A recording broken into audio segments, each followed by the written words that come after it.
Strangely, it makes me think of not this time, not my solitude in the pandemic, but more about when I've traveled internationally in places where I don't speak the language.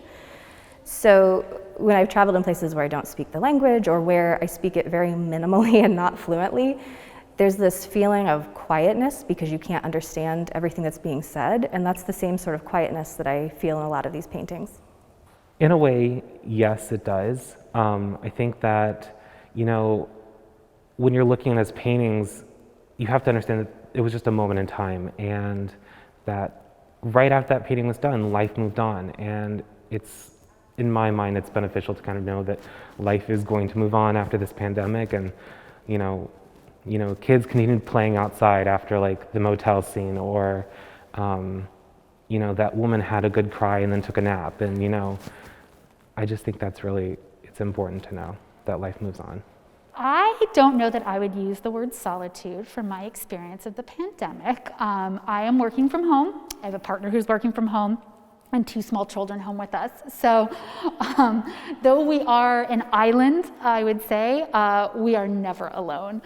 So I guess in that way, it has made me look at Hopper's work a little differently, more with a sense of longing, quite frankly, for those alone, quiet moments, and for travel, just for those moments of really being alone in a hotel room, being alone on a trip, those quiet, reflective moments that quite frankly don't exist in my life right now.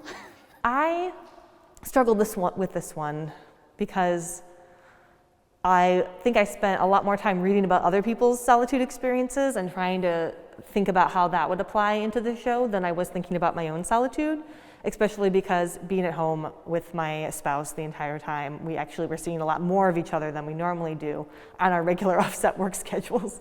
So I really was trying to tap into the experiences of people I knew, people I even just, had met once, but also follow on social media as they were working through their own feelings about how life had changed.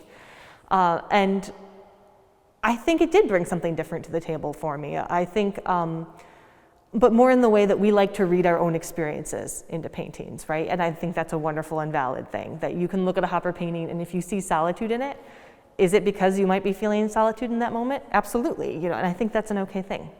The pandemic was a bit of solitude, maybe from friends and some family, coworkers, but on the upside, I got to spend a lot of time with my family, 24/7. And knowing now what I know about the Hoppers and the extent to which they travel together very long distances in the car, I sometimes now look at the paintings and the interactions between his figures and wonder, is this just really the natural reaction to having spent days together cooped up in an automobile?